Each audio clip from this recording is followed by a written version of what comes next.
നമുക്ക് അടുത്ത വർഷത്തേക്കുള്ള കോളത്തി കഴിഞ്ഞു.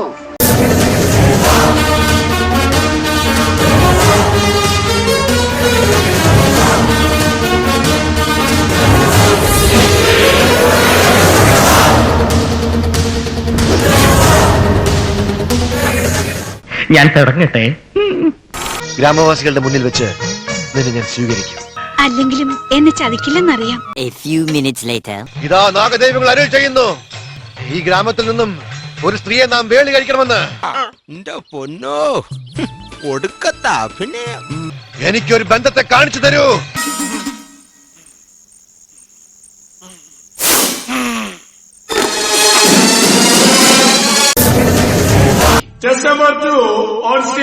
ഞാനും ഉത്തരവാദിത്തൊരു ബന്ധുവാണല്ലോ. സരസ്വതിയെ ഞാൻ പറഞ്ഞു മനസ്സിലാക്കിക്കോളാം.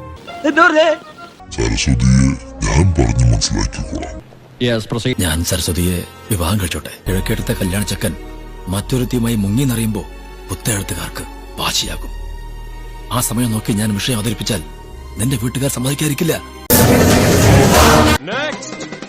വിജയുടെ അച്ഛൻ എഴുതിയ വിൽപത്രം എന്റെ കയ്യിലെടുത്തോളം കാലം നിങ്ങൾ എന്തിനാ പേടിക്കണേ?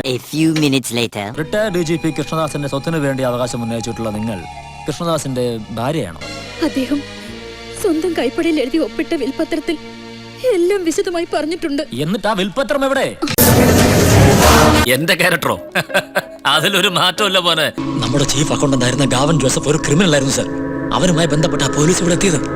അവൻ ഈ കമ്പനിയുടെ പാർട്ണർ ആണെന്നും കാണിച്ച് വ്യാജരേഖയുണ്ടാക്കി ഒരു വൻ തുക ഇവിടുത്തെ സിറ്റി ബാങ്കിൽ നിന്നും വെട്ടിച്ചെടുത്ത് രാജ്യം വിട്ടു. ഹലോ രവി സാബ്, ഗാവൻ ജോസഫ് മലേഷ്യ സെ. ഹലോ ഗാവൻ ജി, എല്ലാം സക്സസ്. ആ മേനോൻ ഇനി പുറം ലോകം കാണില്ല. मेरा कंडीशन नहीं भूलना. ഓക്കെ, എല്ലാം പറഞ്ഞ പോലെ തന്നെ 50-50. ഈ കാണുന്ന അല്ലവൻ, ഈ കാണിക്കുന്നതും അല്ലവൻ. പിന്നെ ആരാവൻ? ഒന്നും പറയാൻ സമയമല്ല. പോലീസ് സ്വയരക്ഷയ്ക്ക് വേണ്ടിയല്ലേ നമുക്കിത് പോലീസിനോട് പറയാം. പോലീസിനോട് നീ പറഞ്ഞ് മനസ്സിലാക്കും. ഞാൻ വക്കീലുമായിട്ട് വരാം. ജാങ്കോ, നീ അറിഞ്ഞ ഞാൻ പെട്ടു. സ്ഥിരാണല്ലേ